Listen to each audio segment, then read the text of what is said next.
Muy duro, ¿no? Lo que comentas también, ¿no? Pues de el acento, ¿no? Las emociones de vergüenza, ¿no? Un montón de emociones que no hemos nombrado, pero que están ahí. Y creo que eso, ¿no? Es importante el ponerte en el centro y hacer un poco este espacio de trabajo personal y luego comunitario para ir cambiando esas voces internas, ¿no? Que te están ahí diciendo qué cosas no y qué cosas sí, ¿no? Y es por el choque que hay, ¿no? Al llegar aquí y qué supone que tengo que hacer, ¿no? Que supone que está bien. Y al final te acabas dando cuenta, te das cuenta que lo que tienes que ser es Colombia o quien quieras.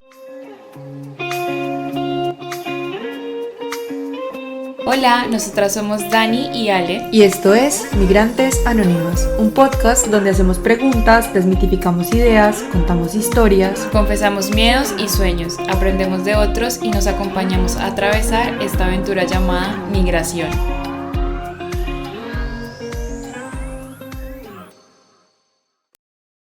Hola a todos y todas y bienvenidos a un nuevo episodio de Migrantes Anónimas. El día de hoy nos acompaña Nerea González. Ella es la coordinadora del área de salud mental de la ONG Ecos do Sur. Es una persona comprometida con el desarrollo y la justicia social y con el enfoque de género. Hola Nerea, bienvenida a Migrantes Anónimas y muchas gracias por acompañarnos hoy. Hola a todas, muchas gracias a vosotras por invitarme. Estoy encantada de estar aquí con vosotras y ser parte de este proyecto que tenéis tan lindo. Si quieres, le puedes contar a la gente un poquito quién eres. Vale, genial. Como dices, trabajo en Ecos do Sur. Yo soy psicóloga de profesión y desde siempre me movió mucho el tema social, ¿no? O sea, inicié la carrera, ¿no? Pues como muchas personas ahí indagando en la curiosidad, ¿no? De cómo somos las personas, ¿no? Y de ahí pues me vinculé y me llamó mucho la atención pues las migraciones, ¿no? Como movimiento humano, ¿no? Y como movimiento natural también de vida, ¿no?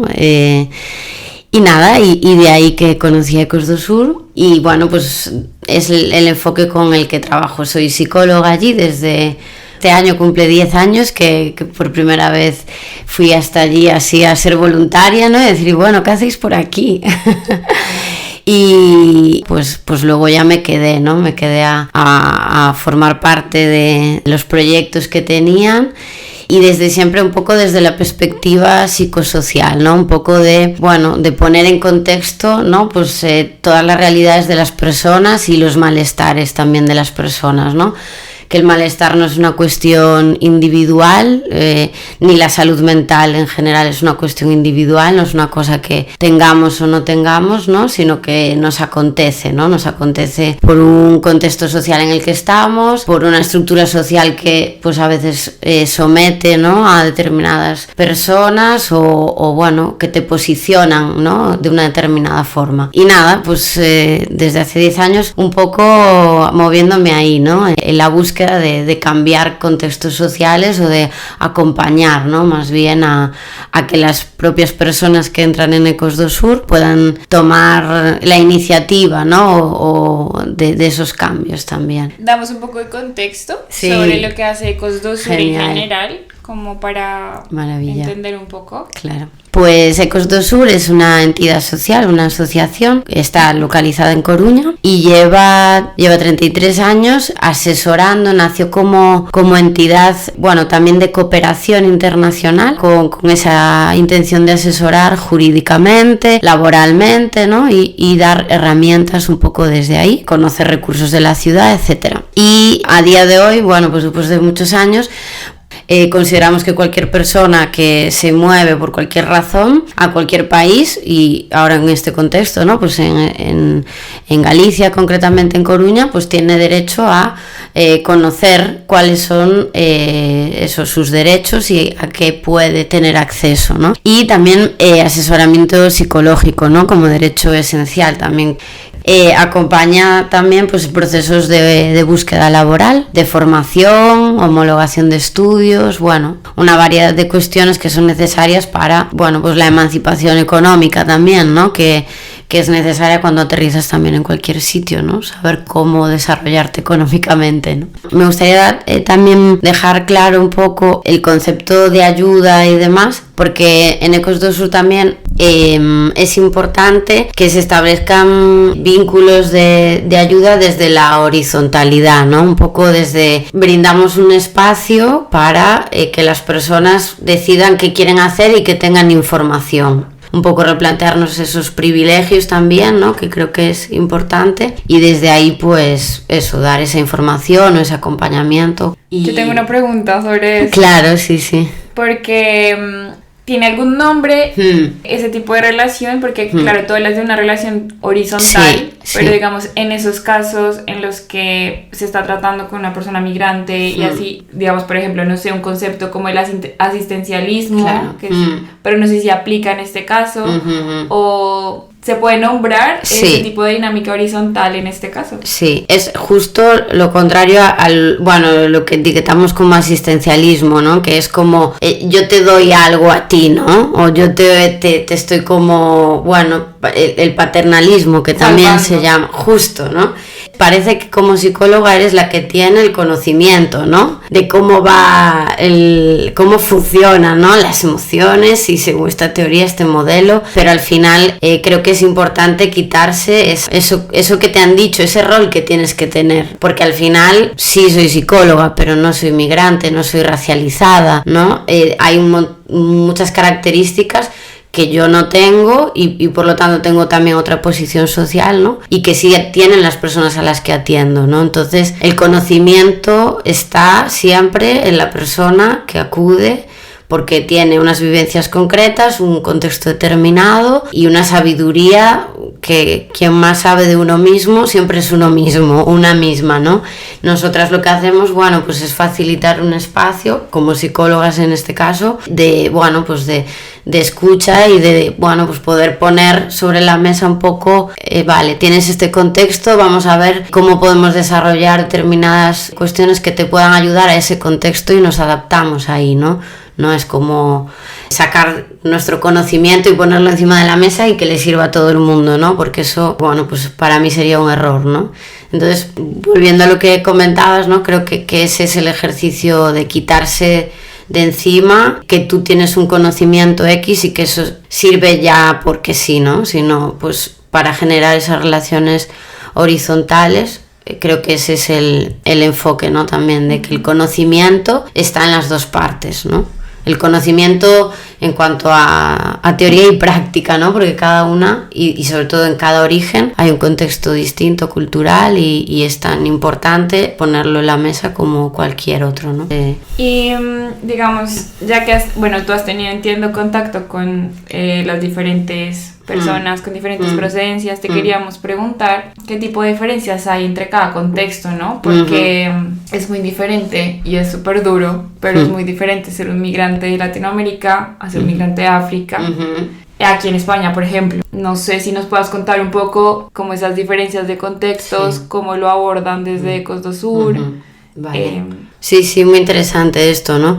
Porque creo que las diferencias de contextos es lo primero que hay que tener en cuenta, ¿no? Que muchas veces también se tiende como a generalizar, ¿no? Y esto a mí me pone un poco nerviosa, no solo en la prensa, sino como en la vida también, ¿no? A homogeneizar, ¿no? Las personas y hay muchas diferencias, ¿no? Yo creo que aparte de las claves culturales que son obvias, ¿no? O sea, no es lo mismo pues haber nacido aquí en Coruña a nacer pues en Colombia, Bogotá o en Senegal. Eso todo se ve, ¿no? Y también marca un poco el contexto inicial, y obviamente cuando llegan aquí lo que vemos también es que el contexto social y la estructura, antes del contexto, un poco la estructura social que existe, aunque desde Ecos do Sur, ¿no? Pues tendemos a querer pues paliar, ¿no? O intentar cambiar esas estructuras sociales, siguen existiendo, son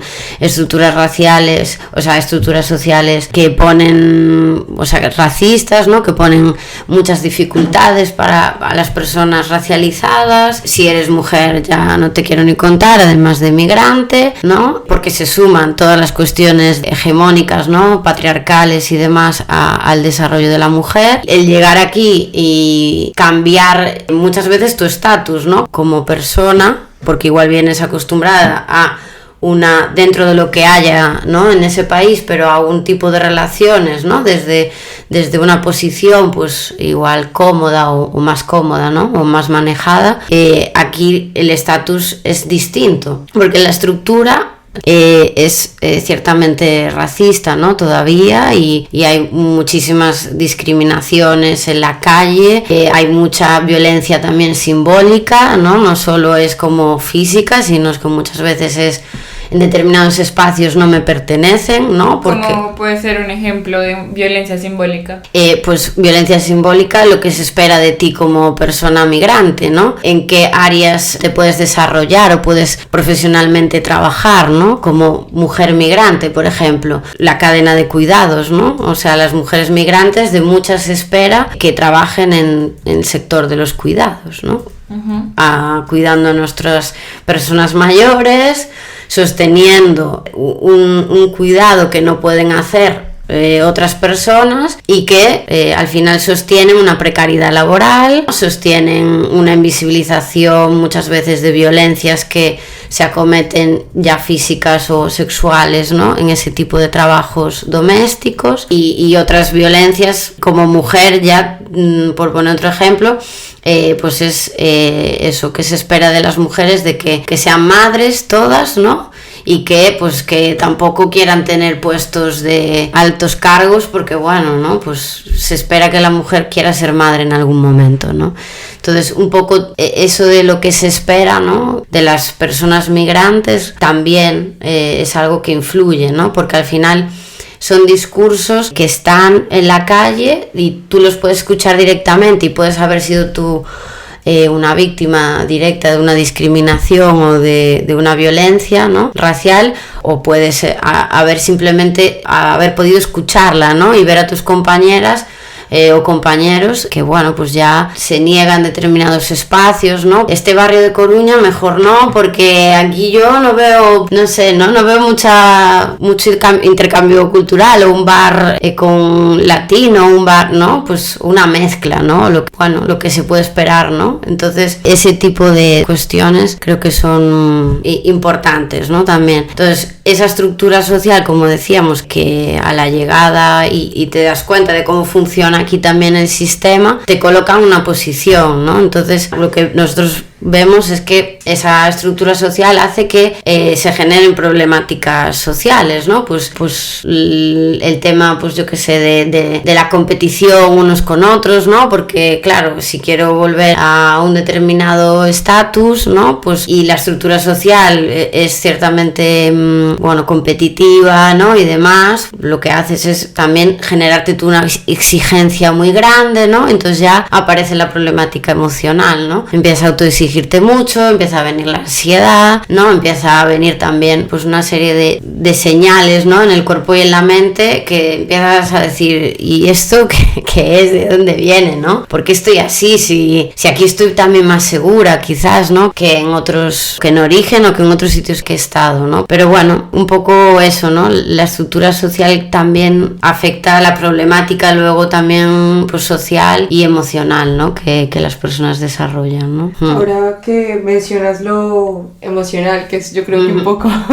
también de lo que queríamos conversar, ¿cuál suele ser las expectativas? No sé si uno podrá tener expectativas psicológicas, pero sí que se imaginan a lo mejor las personas que tú atiendes antes de venir, les golpea muy fuerte la llegada de la migración, un poco como es como ese proceso.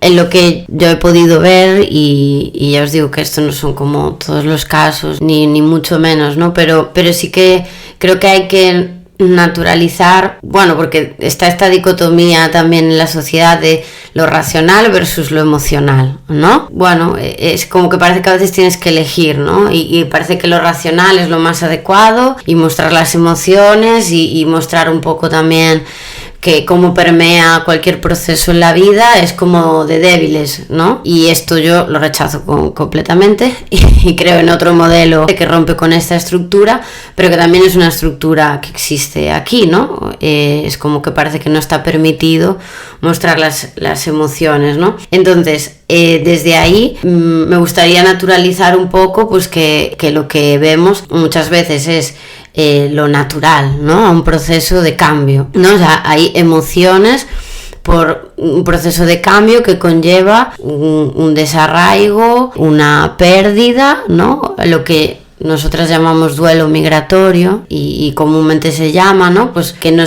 sea, el duelo lo tenemos igual más asociado, ¿no? Pues con la pérdida de pues un familiar, una persona, un ser querido, y cuando fallece alguien, ¿no? Pero también acontece cuando son sentimientos y emociones que aparecen frente a la pérdida, ¿no? La pérdida de algo, que algo desaparezca de tu vida o no pueda estar de la misma forma. Entonces, lo que vemos es ese sentimiento de pérdida, ¿no? De que realmente existe. Y vemos a personas que están pasando por un proceso de pérdida por algo, ¿no? De duelo, por lo tanto, ¿no? De decir, vale, ya no voy a estar en el lugar de donde vengo y ahora estoy en otro sitio. Entonces, no es una pérdida total porque ese sitio sigue estando allí, pero tú ya no estás en él, ¿no? Entonces, pues es un duelo parcial, ¿no? Porque no es eso, no desaparece, sino que sigue ahí.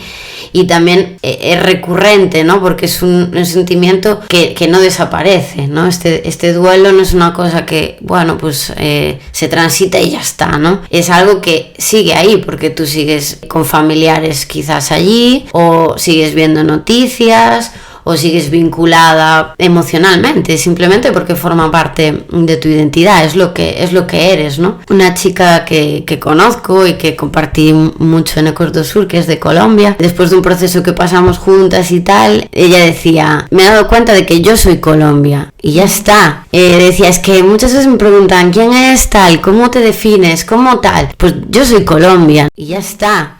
Y a mí se ponen los pelos de punta porque es muy difícil llegar a ese punto, ¿no? En el que tú te definas como tu país con las cosas buenas y malas y cada uno, ¿no? Eres todo eso que atraviesa por ti, ¿no? Todo eso que has podido vivenciar desde que naces, ¿no? Entonces, ahí vemos también el tema identitario, ¿no? De cambio de identidad. Eso hace que tengas que reestructurar un montón de vivencias de tu pasado, luego en tu presente aquí, ¿no? Cómo las incorporas, eso que yo he aprendido allí, que he aprendido, cómo lo puedo trasladar aquí, me sirve en algo, ¿no? Lo que vemos también es un montón de replanteamientos sobre las propias raíces. Yo soy de Colombia, pero aquí cómo lo incorporo, ¿sabes? Cómo puedo encajar esto en lo que soy ahora, en lo que estoy aprendiendo, en la gente que estoy conociendo aquí. Entonces, lo que vemos suele ser esto, ¿no? Pues personas que están en esa emocionalidad natural a que hay un movimiento en tu vida, que hay un cambio y se necesita tiempo, reposo, espacio para poder integrarlo. Y repito la palabra reposo, porque claro, sí, porque la dinámica que nosotros vemos es la persona llega y está haciendo un montón de cosas ya. ¿Sí o no? Sí. Sí. Podemos dar fe de ello. Claro, ¿no? Y es todo como tan rápido, tienes que estar ya atenta a un montón de cosas, tienes que controlar de todo, ¿no? Tengo que saber hacerlo, además, ¿no? Es como también hay un montón de voces internas exigentes, ¿no? De tienes que saber hacerlo, tienes que espabilar, porque es cierto, hay cosas como muy básicas que hay que asentar, ¿no? Como necesidades básicas, dónde voy a dormir, tengo para pasar 6 meses, pero ¿qué pasa después de 6 meses? O ya no tengo para pasar más de 15 días ahora porque me ha pasado X y es un imprevisto y que pasa conmigo dentro de 15 días. Y bueno, pues esos recursos básicos que todos necesitamos, entonces hay que estar alerta, ¿no? Y es cierto esta parte. Pero luego eso juega en contra, ¿no? De colocar todo tu proceso personal, ¿no? Porque si tú estás haciendo un montón de cosas rápidamente y estar atenta y alerta, casi te diría, ¿no? Como estar como viendo todo el rato alrededor, ¿no? Casi sin poder descansar, el proceso personal de identitario, de duelo, de pérdida, todo lo que comentábamos, no tienes espacio, ¿no?, para eso muchas veces. Entonces es como que un proceso va en contra del otro, no sé si me Sí, totalmente. O sea, yo estoy aquí, que me hubiese gustado escuchar esto hace 2 años y medio, porque yo lo tomé todo con demasiada rapidez. Y te diré, perdona, que eso es útil, o sea, es muy útil estar atenta porque son un montón de cosas nuevas, ¿no? Pero ¿qué hacemos luego con esa alerta casi constante, ese estrés que genera estar tan atenta a muchas cosas y a esa rapidez? Porque nuestro cuerpo necesita ritmos lentos, esto los de todas las personas, ¿no? ¿Qué pasa? Que las estructuras, vuelvo a las estructuras sociales, son muy rápidas, ¿no? Lo digo porque, lo que comentas, ¿no? Que creo que eso es muy útil, pero es luego qué hacemos, cómo bajar ese ritmo, ¿no? Quizás sea... Justo. Y yo te quería preguntar, así como existen las fases del duelo que todos conocemos, sí, me llama mucho la atención que dices que esto es un duelo casi permanente, o sea, porque al final es que tu país siempre va a estar allá, tu familia también. ¿Existen algunas fases o que tú identifiques como, mira, primero está esta fase, después, porque por ejemplo, no sé, te pongo ejemplos, en la parte de identidad, ¿no? Como que tienes que construir la identidad. Luego la parte de generar comunidad, que igual eso toma tiempo, y siento que también, como que lo hablábamos también con otro invitado, hay ciertas cosas que hay que primero como pasar una fase para poder ir a la siguiente. O sea, como que no puedes esperar que el primer mes ya tengas como una comunidad que te soporte y tal. Entonces te quería preguntar como tú qué fases ves que pueden ser como ideales entre comillas, pero que hayas identificado en ese proceso de duelo migratorio. Muy interesante esto, ¿no? Porque creo que eso, cada persona es un mundo y lo vive de una forma distinta, y hay muchos, en mi experiencia de acompañar y demás, pues hay muchos casos distintos, ¿no? Cada persona con su contexto. Pero sí que emocionalmente, o sea, lo que podemos ir aterrizando como emociones, pues alegría, tristeza, rabia, sorpresa, miedo, sí que veo fases, digamos, en relación a esto, ¿no? Muchas veces, cuando veo a personas recién aterrizadas, ¿no?, en estas circunstancias, ¿no?, hay como... Bueno, pues sí que hay una alegría por estar aquí, ¿no? Bueno, pues hay unas emociones que ciertamente te animan, ¿no? Como más...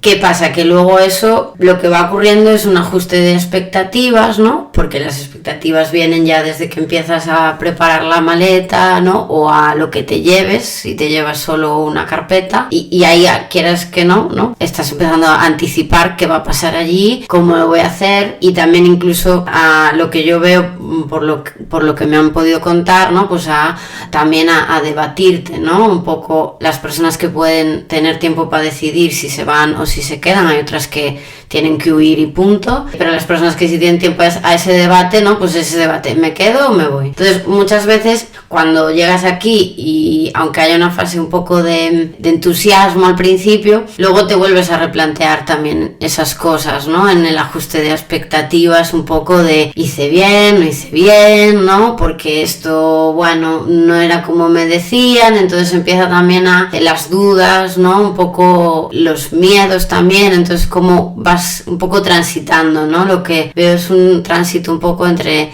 esa alegría inicial a luego un poquito... el bajón. Sí, sí.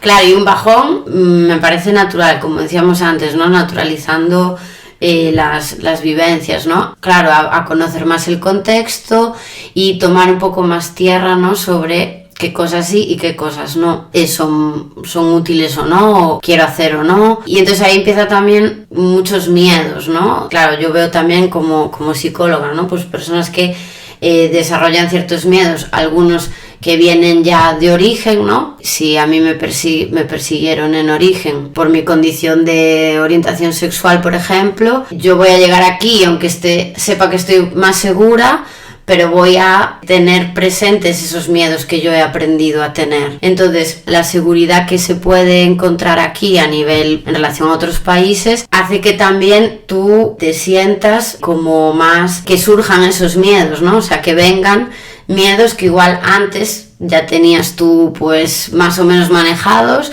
o no, pero aquí vuelven a estar. No sé si me explico ahí. Como personas que me dicen, no, yo pensé que esto al mudarme o al venir aquí ya sí me iba a pasar, ¿sabes? Esta idea de, pues como ya no estoy viviendo allí y allí sé que es un contexto más peligroso, ¿no? Pero aquí no, aquí yo veo que es más seguro. No sé por qué sigo teniendo estos miedos, ¿no? Por ejemplo, miedo a que, pues, a que me atraquen, o miedo a que por mi orientación sexual me digan algo, ¿sí? No sé si me explico. Yo no sé, o sea, voy a intentar como ponerlo en mis palabras, a ver si lo estoy entendiendo bien. Y digamos como también un poco a nivel personal, y es que, por ejemplo, en mi caso, claro, yo venía como con esa misma angustia de la calle, no sé qué, la inseguridad, y al venir aquí fue como que yo sentí que me quité ese peso de esa angustia, pero siento que ese miedo y esa angustia después salía en otras cosas, o sea, como que se transformaba y como que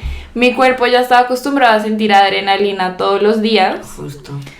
Y siento que al principio esa adrenalina como que no la sentía, pero después esa adrenalina salía a modo de ansiedad por otras cosas.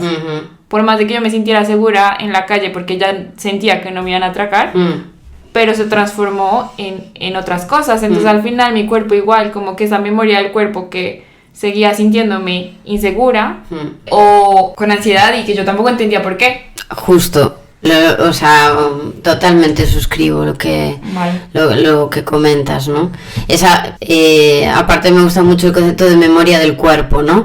Porque a veces el cuerpo habla lo que la mente calla, ¿no? Entonces el cuerpo muchas veces, que ya está acostumbrado a funcionar de una determinada forma, y ahí nos podemos meter a un montón de sistemas internos que tenemos, ¿no? De hormonas, de tal, o sea, que funcionamos y hemos alimentado por determinadas circunstancias. Claro, el cuerpo luego sigue con memoria de todo eso, ¿no? Entonces justamente va por ahí, ¿no? Que recuperas esos miedos y los puedes exteriorizar y no saber que es por eso, y de ahí viene mucha gente, muchas personas a consulta, ¿no? En plan, pues es que yo aquí estoy mejor, pero no sé qué me pasa, ¿no? O no entiendo por qué noto esto en mi cuerpo, pues eso, de ansiedad o intranquilidad. Y hay otras personas que sí que vienen pues dándose cuenta de que no están mejor, ¿no? También esto del ajuste de expectativas que comentamos, ¿no? Pues realmente la estructura social me excluye, ¿no? Hay procesos de exclusión muy potentes, porque no puedes regularizar tu situación,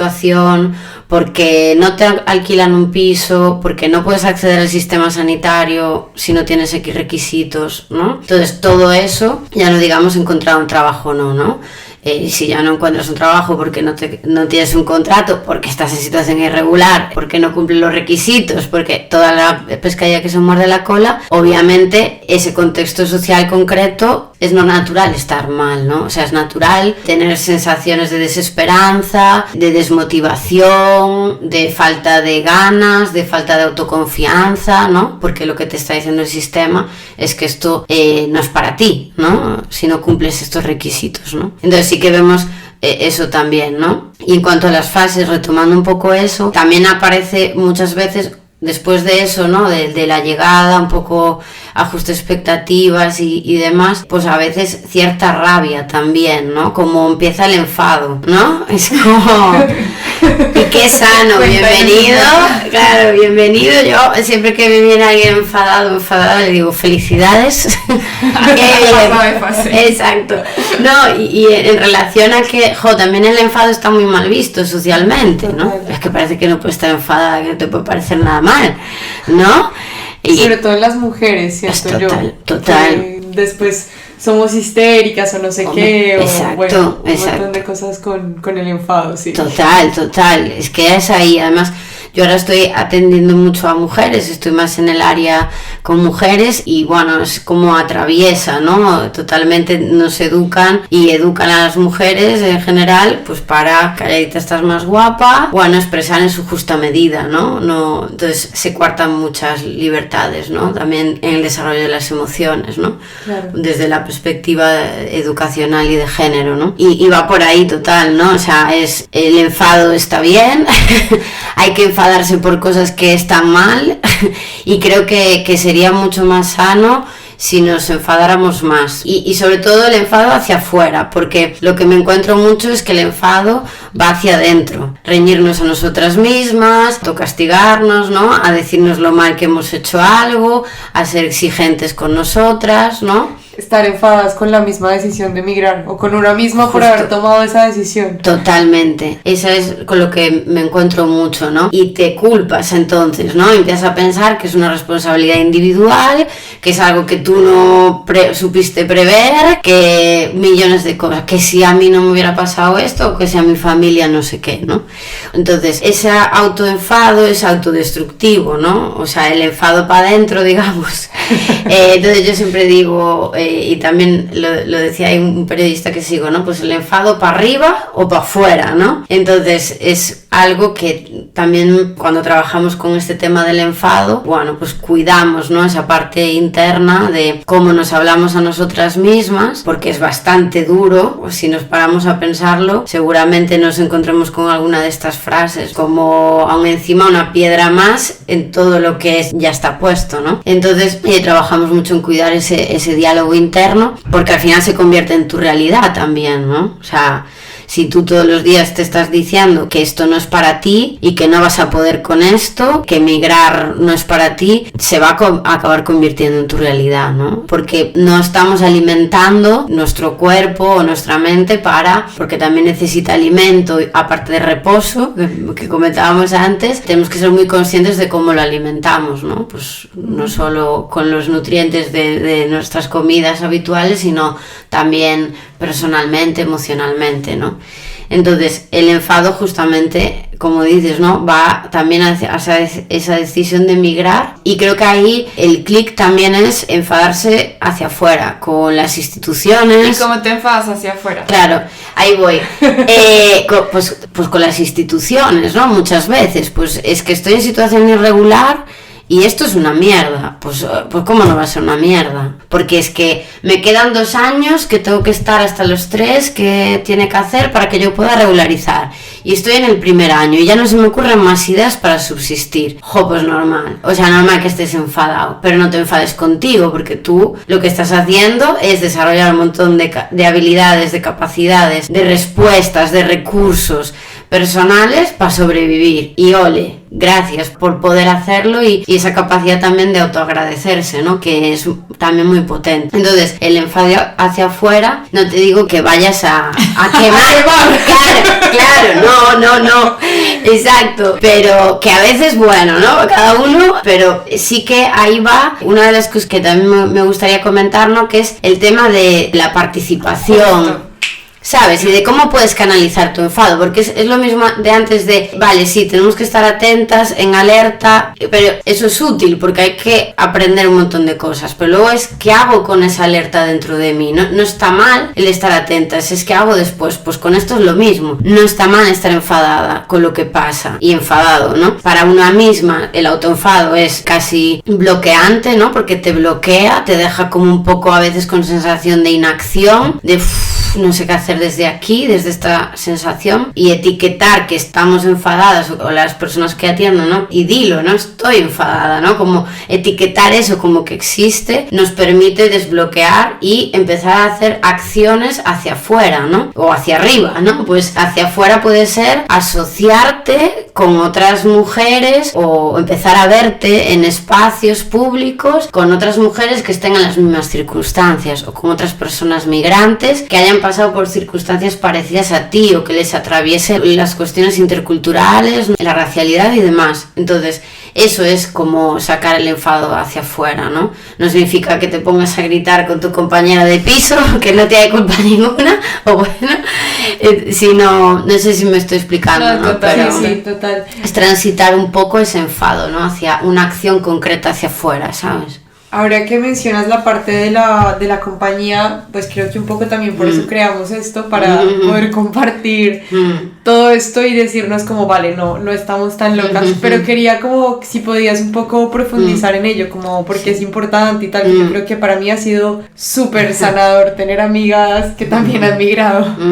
Totalmente, total. Y esto me parece algo que permite mucho eso, transitar estas emociones y estas fases hacia otros lugares más amables, porque al final se trata de ser amables con una misma y con uno mismo, porque es que no hay nadie más que, o sea, somos una y tenemos que convivir toda la vida con nosotras, ¿no?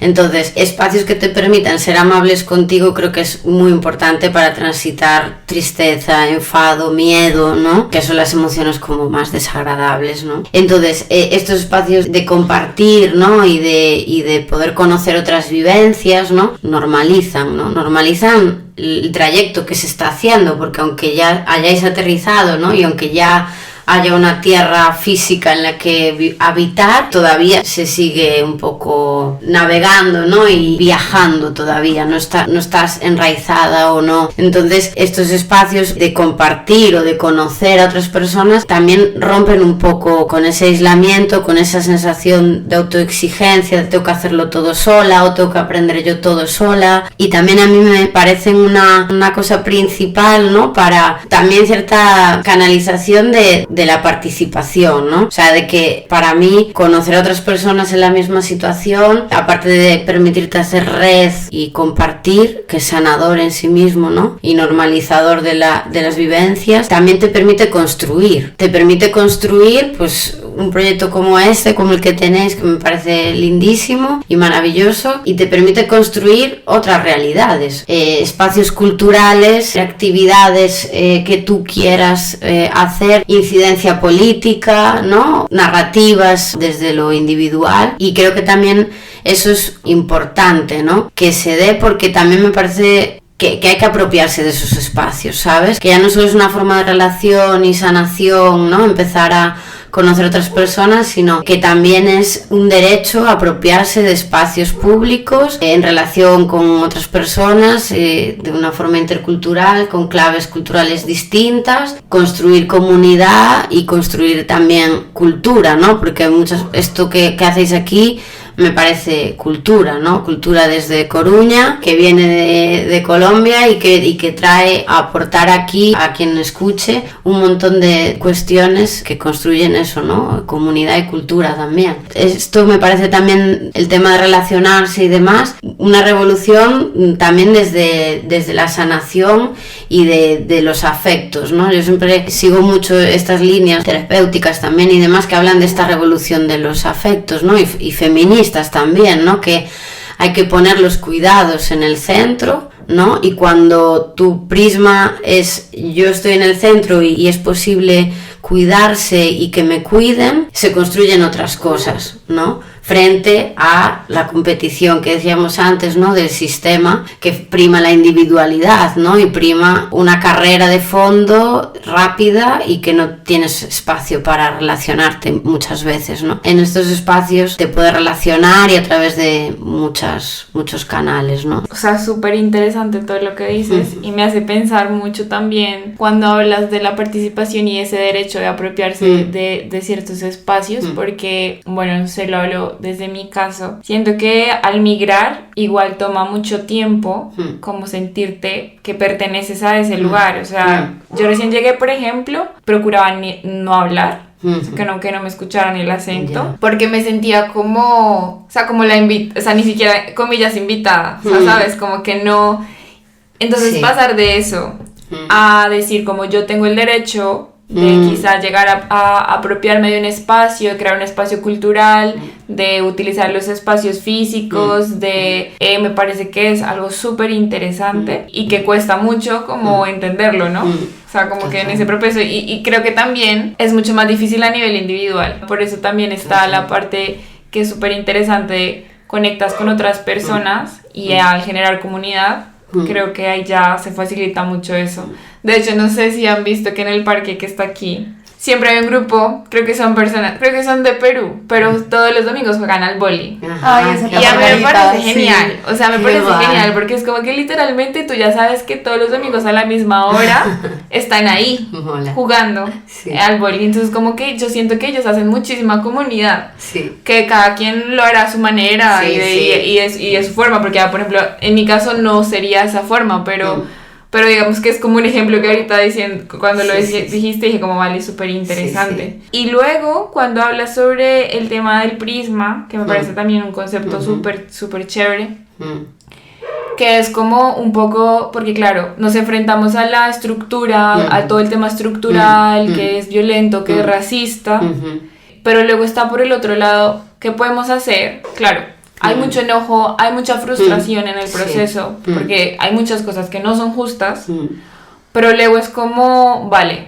esta es la situación que tenemos, las leyes no las vamos a cambiar mañana. Exacto. Entonces creo que como esa reivindicación de nosotros y como esa, no sé, como esa búsqueda, ese autocuidado, siento que es como esa, entre comillas, revolución que podemos hacer. Sí. O sea, cuidarnos a nosotros mismos primero, lo que dices, y cuidarnos también entre nosotros. Entonces siento que es como súper bonito lo que mencionas.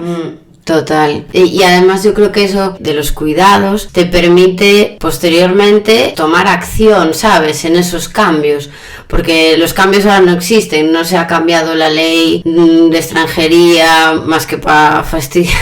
No, desde hace muchos años me refiero, ¿no? Pero creo que si podemos construir, ¿no? Desde los cuidados y de poder permitirte que te cuiden y relacionarte, ¿no? Y escuchar al otro, a la otra, y escucharte a ti, que te escuchen. Creo que después de eso, y es en lo que trabajo y es en lo que creo realmente, y así funcionan los espacios en los que estoy en Ecos también, ¿no? Después de eso estás más reforzada para poder cambiar las estructuras. Bueno, hay un proceso de reparación ahí muy fuerte, ¿sabes? Que toma muchísimo tiempo y tomará, y porque las estructuras siempre están cambiando y es un juego nuevo cada minuto, pero estás más preparada para, bueno, pues igual sí hay que hacer, o sí decide hacer sin incidencia política, o yo qué sé, ¿no? Cada uno lo que decida y cada una el espacio que quiera tener, desde luego, ¿no? Pero creo que sí que transitar hacia ahí es súper importante, ¿no? Primero, obviamente, el colocarse una, y eso lleva mucho tiempo, pero luego transitar hacia el cambio y lo que tú quieres ver en tu sociedad, ¿no? O cada una, ya digo, lo que esté preparada para hacer o no, ¿no? Y creo que en eso es súper importante eso, la participación, asociarse y creerte que puedes participar, ¿no? Muy duro, ¿no? Lo que comentas también, ¿no? Pues de el acento, ¿no? Las emociones de vergüenza, ¿no? Un montón de emociones que no hemos nombrado, pero que están ahí, y creo que eso, ¿no? Es importante el ponerte en el centro y hacer un poco este espacio de trabajo personal y luego comunitario para ir cambiando esas voces internas, ¿no? Que te están ahí diciendo qué cosas no y qué cosas sí, ¿no? Y es por el choque que hay, ¿no? Al llegar aquí, y qué supone que tengo que hacer, ¿no? Qué supone que está bien. Y al final te acabas te das cuenta que lo que tienes que ser es Colombia o quien quieras, ¿sabes? O sea, es tener la libertad de decidir tú, y esto lleva un trabajo detrás, ¿no? Pero decidir tú con qué identidad te sientes más cómoda y demás, ¿no? Yo quería preguntarte, además, como lo que hemos venido mencionando un poco, como qué herramientas o qué consejos le puedes dar a las personas, bueno, no sé, a lo mejor a quien no pueda acceder a una terapia, etcétera, como qué podemos hacer para superar este duelo y no quedarnos estancados en el hoyo profundo. Ya. Bueno, lo primero, eso, que no hay una fórmula ni nada, y tampoco creo en ellas, ¿no? Es como cada caso y adaptarse mucho, pero sí que naturalizar, ¿no? Yo creo que algo que se enquista mucho y que bloquea es negarte, ¿no? Que estás en un punto de malestar, ¿no? Es como, no es el momento de estar mal ahora, que tengo que seguir aquí viendo cuántos papeles más tengo que presentar y cuántos requisitos me piden para este trabajo, ¿vale? Entonces, claro, hay un punto de no toca estar mal y ni quiero ni olerlo, ¿no? Yo, contra todo eso que nos va a decir la cabeza, diría y siempre digo que hay que escuchar esas voces de malestar, ¿no? Y que aunque sean duras, traen un mensaje que es importante, ¿no? Que es, bueno, pues que existe una pérdida por migrar y en muchos sentidos, ¿no? Familiar, de territorio, de estatus, de ti misma, de tu identidad. Entonces eso va a traer inevitablemente pues todas estas emociones, tristeza, miedo y rabia, ¿no?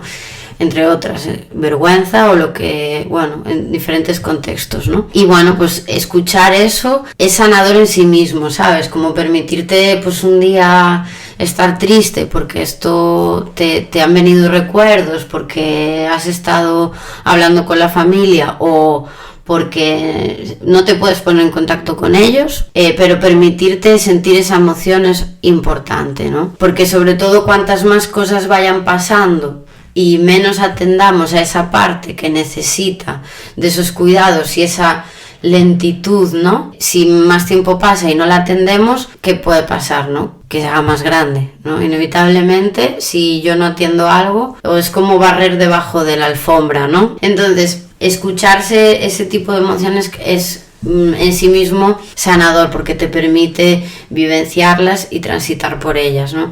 Muchas veces no se tiene por qué hacer sola, ¿no? O solo, a veces pues es acompañarte de alguien, ¿no? Pues que pueda acompañar, ¿no? Justamente eso, ¿no? A la emoción, no hace falta dar soluciones, eso es como eso es así, no se puede cambiar, ¿no? Antes lo comentabas también, ¿no? Hay muchas cosas que no podemos cambiar, pero sí podemos manifestar la emoción que nos atraviesa por eso que está pasando, ¿no? Entonces eso en sí mismo es sanador. Y luego si hay momentos que eso es más difícil de manejar porque siento una tristeza muy profunda y llevo semanas en cama, no me dan ganas de salir a la calle porque estoy muy desilusionada, porque estoy muy desanimada, porque a veces me dan ataques de ansiedad cuando salgo a la calle, me cuesta respirar, me pongo nerviosa, estoy muy inquieta. Ahí yo sí que animaría pues a pedir ayuda en el sentido pues un profesional, ¿no? de apoyo psicológico y que pueda eso simplemente acompañar a ver qué recursos puedes tener ahí que no estamos viendo y que te pueden ayudar, ¿no? A ese momento. Y entre los recursos, además del tema comunitario, ¿no? De la participación, de hacer espacios de relación, que yo sepa, pues eso, que voy a ir a Ecos do Sur, por ejemplo, ¿no? Por poner un lugar, y que ahí me voy a sentir cómoda. Es que es importante empezar a ver dónde me siento cómoda. Puede ser Ecos do Sur o puede ser el parque que comentabas, el voleibol los domingos, o puede simplemente ser la calle de enfrente, que hay un banco que me encanta y me gusta ir ahí a estar quieta o escuchar música o a leer, ¿no? Pero sí que empezar a detectar, ¿no? Dónde te sientes segura y dónde te sientes cómoda, ¿no? Al final segura, un sinónimo de cómoda también, ¿no? Un poco espacios en los que pues no hay ninguna exigencia, ¿no? Y otra cosa que suele venir bien, ¿no? Que trabajamos, ¿vale? Ya digo, en función del caso y demás, pero es esto de aterrizar y de enraizarte un poco a esta realidad, porque muchas veces lo que nos encontramos es los dos relojes, ¿no? Un poco esta sensación de lo que sigue sucediendo allí en origen y lo que pasa aquí. Entonces es el doble de esfuerzo el que estás haciendo, ¿no? El doble de cansancio también, por lo tanto. O sea, es la misma mente, pero pensando en dos sitios. Wow. Es así, ¿no? Sí. Y eso también hay que permitirse, ¿no? El cansancio y la fatiga, ¿no? Que también esto es un poco revolucionario, ¿no? En este mundo en el que no te puedes estar nunca cansada porque hay que trabajar y dar más y dar más y dar más. La fatiga y el cansancio en este caso está más que sobre la mesa, ¿no? Porque hay dos mundos en los que pensar también, ¿no? Y eso agota mucho la batería de cualquiera, ¿no? Entonces, trabajamos mucho sobre el presente, ¿no? También, o sea, no significa no tener la mente allí, pero es asentar la mente aquí también, o sea, ayudamos mucho a, bueno, tener recursos de presente, ¿no? O sea, enraizarte un poco aquí, ¿no? Y para eso yo personalmente o otras compañeras que también hay en el equipo trabajamos mucho en técnicas de mindfulness, no sé si os suena, ¿no? Un poco, no es esto de estar relajada ni mucho menos, sino es como integrar un poco esta lentitud que comentábamos antes, ¿no? Dentro de la rapidez también del día a día, ¿no? Muchas veces también bueno, se entrecruzan situaciones también de trauma vividas, tanto en origen como pueden acontecer aquí. Antes hablábamos de situaciones de violencia. La violencia puede haber sido vivenciada en origen, ¿no? Pues o abusos o, bueno, determinadas experiencias, o aquí porque vives una situación de acoso laboral, discriminación en la calle. Entonces también es importante atender a que lo que te suceda aquí o los recuerdos que te puedan venir de otras situaciones del pasado, pues también atenderlas, ¿no? Y en eso, de trabajar sobre este tipo de situaciones de trauma, también es importante como darle espacio, ¿no? Porque hablamos de duelo migratorio, pero también la violencia pues ocasiona daño, ¿no? Entonces el daño también ocasiona vivencias traumáticas. Entonces... Es que es súper complejo. O sea, es como que levantas algo y es como sale otra cosa. Sí, perdona, porque sí es verdad, ¿no? Pero es increíble realmente toda la información que tienes, porque como que le estás dando nombre y explicación a muchas sensaciones que no sé si también te pasa, Ale, que por ejemplo eso de los 2 relojes, le das nombre a algo que yo no entendía que me pasaba. Sí. y que era como, que también llegó un momento en el que yo dije, tengo que poner un límite porque ya no puedo seguir preocupándome por lo que está pasando allá. Total. O sea, pues llegó un momento en que yo dije, no puedo con todo. Y me parece súper, súper interesante ese concepto. Y luego, bueno, yo había notado aquí algunas cosas, el tema de Ecosur. Yo, en mi caso personal, cuando yo vine acá, para mí no era opción buscar un espacio como una ONG. No entiendo por qué. O sea, no sé cómo explicarte, pero siento que yo tenía la percepción de que era como para personas en una situación de mucha vulnerabilidad y que de cierta manera yo tenía algunos privilegios. Entonces, ahora que ya ha pasado tiempo y digo, igual hubiese estado súper bien haber buscado un espacio así, pero hay como una percepción de que las ONG solo es para casos muy extremos. Quisiera como que... Sí, coincido con eso, y también creo que hay la visión que se tiene desde origen también de la función de una ONG también, ¿no? Pues yo creo que eso también influye mucho, y también es que entrar a determinados sitios a veces también es como es que yo no quiero pedir ayuda, es que yo no quiero molestar, y yo siempre respondo que son derechos. O sea, el tener información es un derecho, y que sea gratuita me parece lo mínimo. O sea, esto ya es una opinión.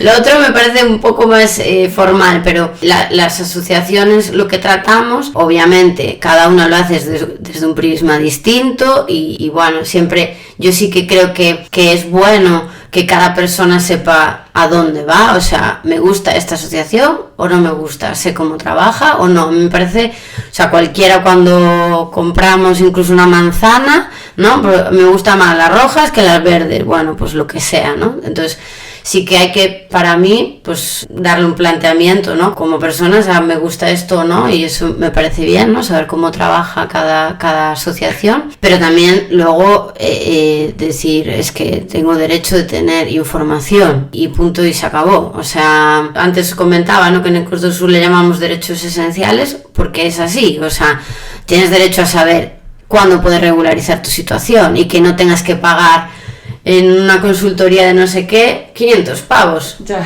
¿Sí o no? Esto acontece. Y entonces creo que, bueno, un poco el enfoque, al menos desde donde trabajamos nosotras, y lo que yo le comento a las personas que vienen cuando, bueno, es natural, ¿no?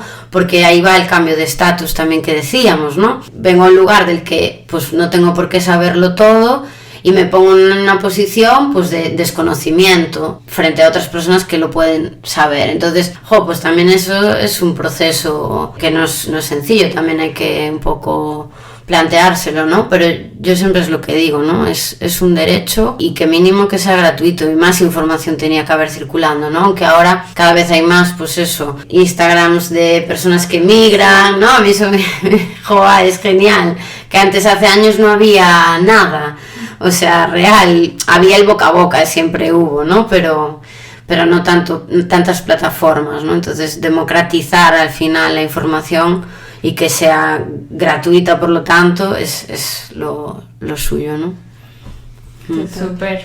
Yo quería preguntarte, ahora que habíamos mencionado como los espacios colectivos y tal, y también lo mencionaste un poco al principio, sé que en Ecos hay un grupo de teatro para mujeres y bueno, quería si nos comentabas un poquito al respecto. ¿Y tú lo conoces bien? ¿Te he desvelado? Bueno, un grupo del que hago parte. Marito me contó que tenemos la suerte de ser compañeras en el grupo. Pues sí, me encanta que me preguntes por esto, porque es de las cosas que más feliz me hacen a mí en el día a día. Y nada, pues nace un poco de esto que comentamos, ¿no?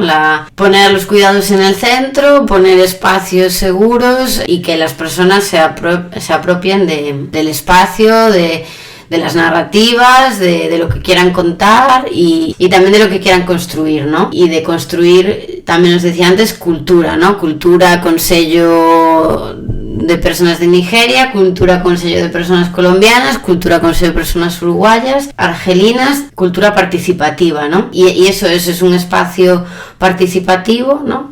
Que se construye, es un laboratorio de creación teatral, se construye en común, ¿no? Se crea la pieza teatral un poco que las personas quieran desarrollar, aunque no es como la excusa, ¿no? Pero realmente lo que se da allí, ¿no? Yo creo que es un espacio para transitar emociones, ¿no? Y cambiar de posición total, o sea, es bastante literal con lo que es un escenario, ¿no? O sea, normalmente cuando vamos a una obra de teatro o a ver algo encima de un escenario, ¿no? A un cantante o quien sea, está el público abajo y la persona encima del escenario, ¿no? Y eso ya te da una posición, ¿no? Entonces, el teatro lo que tenía para nosotras era ese espacio real y físico de ponerte en un lugar alto o en apropiarte de un espacio para contar algo, ¿no? Entonces este espacio teatral nace un poco desde esos principios, ¿no? Y luego pues las personas apropian y crean y cuentan lo que les da la gana, ¿no? Y a mí eso es lo que me gusta, o sea, es que nace de lo que cada una tiene dentro, de la historia que quiere contar, ¿no? De quién quiere ser en esa obra, ¿no? ¿Quiere ser ella misma o quiere ser su abuela o quiere ser un personaje ficticio? O, bueno, ¿no? Un poco intercambiar, bueno, vivencias y generar espacios donde construir en común, ¿no? Así que ya llevamos ahí desde el 2019 con varios grupos y gente que ya lo hace, o sea, ya es suyo y ese es el objetivo, ¿no? Que este espacio sea de las personas y que ya hay gente que eso lleva desde el 2019 participando, encantada de la vida. Yo soy muy fan de ese espacio, es como o sea, Ale también, sí, qué guay, a mí también me encanta. Sí. Sobre todo porque viene una gente espectacular. Total. Y es que lo que veo y lo que cuentan y lo que se crea al final es un espacio súper sano y que es como muy reparador, ¿no?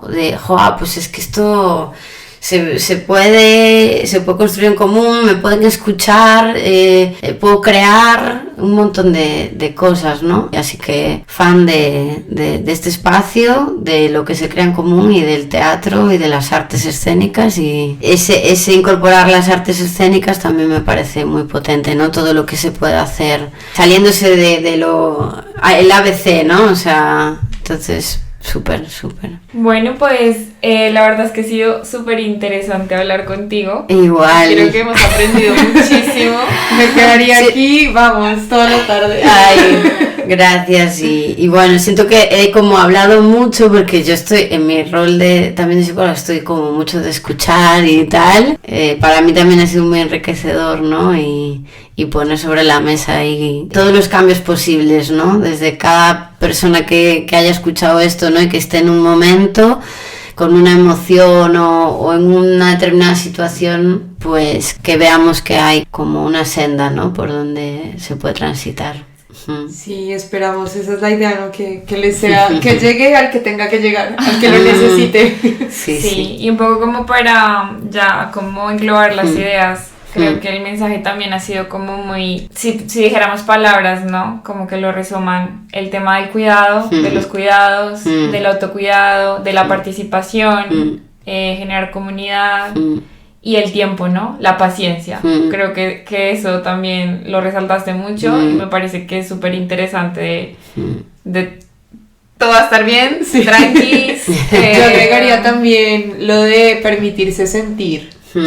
Que eso, no solo en la migración, sino en general en la sociedad, yo creo que a veces no le damos el espacio al enojo, a la tristeza, a la vergüenza, o sea, como admitir que tenemos vergüenza o que perdimos el estatus y nos sentimos mal, o bueno, un montón de cosas, como sí, también dejarnos sentir, que también yo soy testigo en mi propia carne que después de sentir se libera un poquito la carga. Total, a liberar cargas todo el mundo, todas las personas, sí. A estar enojado para afuera. Eso. Me encantó mucho ese concepto también. Sí. Yo creo que es eso, es como, yo estuve muy enojada con las citas previas. Y yo creo que mucha gente aquí en España está muy enojada con las citas previas porque es horrible. Pero mi manera era como yo lo hablaba con mis amigas y era como sí, las odiamos y ya está, ¿sabes? Exacto. O sea, al final es como tenemos rabia por las citas previas. Exacto. Pero claro, que al hablarlo con ellas era como, mira, no soy yo la única que las odia. Claro. O sea, hay más gente que las odia. Total. Y es horrible, y no solo horrible para mí. Exacto. Entonces ya como que yo compartía ese peso. Sí. Y ya era mucho más llevadero. Totalmente. Y en común siempre es más llevadero. O sea, hay que compartir la bolsa de la compra con la compañera siempre. Vamos a eso, a compartir todas esas cargas. Pues bueno, Nerea, muchísimas gracias. Gracias a vosotras, de verdad. A las personas que nos están escuchando. Y bueno, así termina el episodio de hoy. Si llegaron hasta acá, muchas gracias por escuchar Migrantes Anónimas. Esperamos que el episodio les haya sido de utilidad y que lo hayan disfrutado. Y también, si les gustó, nos pueden seguir en redes sociales, migrantes.anónimas en Instagram. Pueden darle like al episodio y recomendárselo a alguien que crean que puede ser útil. Estas cosas sencillitas nos impulsan muchísimo a seguir creando contenido y además nos ayudan a crecer. Se los agradeceríamos infinitamente.